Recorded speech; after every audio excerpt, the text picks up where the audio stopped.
En France, nous n'avons pas de pétrole, mais nous avons des idées. Le fameux slogan de la publicité sortie dans les années 70 est aujourd'hui démenti.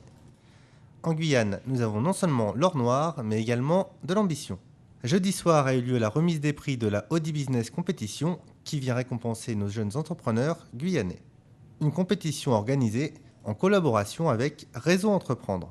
Cette association composée d'une 60aine de chefs d'entreprise bénévoles accompagne des porteurs de projets en création, en reprise ou en développement.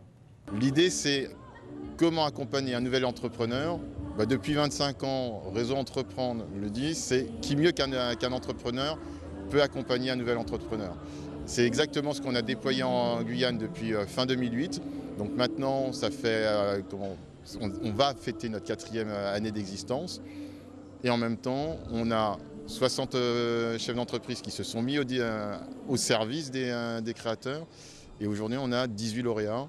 En moyenne 25 000 € de prêts d'honneur accordés à chaque porteur de projet et surtout 2 ans d'accompagnement où chaque mois ils rencontrent le chef d'entreprise qui est leur accompagnateur et qui les aide à passer toutes les difficultés de la création d'entreprise, de ces premières années de vie d'entreprise qui ne sont pas faciles. Et c'est un petit peu aussi ce qu'on va essayer de faire avec les différents lauréats de la Audi Business Competition. Et être accompagné par des professionnels déjà expérimentés lorsqu'on débute est une chance. Et ce n'est pas Julie Lopez, la directrice de Sudmotor, qui nous dira le contraire. J'ai donc moi-même effectivement suivi une formation en école de commerce qui prônait l'entrepreneuriat et j'ai vraiment souvenir qu'à 20 ans, ça me paraissait être vraiment quelque chose d'assez inaccessible. Et la réalité, c'est que l'entrepreneur, c'est un état d'esprit, c'est vraiment une façon d'être, une façon de se battre. Parce que ici, peut-être plus qu'ailleurs, il y a de véritables blocages pour créer une entreprise, pour ensuite la développer, pour trouver les informations nécessaires à une étude de marché.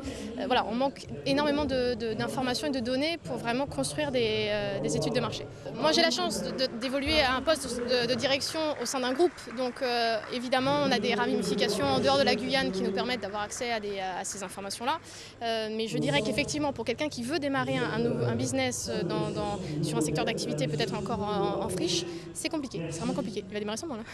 Cette année, les lauréats sont Yves Simoneau-Largène qui gagne le prix Espoir avec son entreprise Tradition Gourmet et la grande gagnante qui gagne 5 000 € et une voiture pour 1 an est Elodie Bronstein pour l'entreprise Solicaz. Elodie est gérante d'une entreprise d'évaluation, de maintien et de restauration du capital naturel des sols et des écosystèmes. On a créé cette société parce que c'est une société de transfert de la recherche fondamentale qui est faite en Guyane depuis une dizaine d'années pour la mise en application sur le terrain en fait. On avait un lien avec Réseau Entreprendre déjà pour tout ce qui était rentré dans le Réseau Entreprendre, etc. Et donc ils nous ont parlé de ce concours et donc on a souhaité y participer parce que je trouve ça quand même intéressant au niveau des prix. C'est quand même pas mal pour tout ce qui est développement au niveau de la société. 5 000 €, ça va nous permettre d'avoir déjà un peu de trésorerie et pouvoir investir un peu dans du matériel. Et la voiture, on fait énormément de déplacements parce qu'on travaille sur toute la Guyane, donc ça va beaucoup nous aider. Rendez-vous l'année prochaine avec de nouveaux entrepreneurs et de nouveaux projets. Peut-être vous, qui sait ?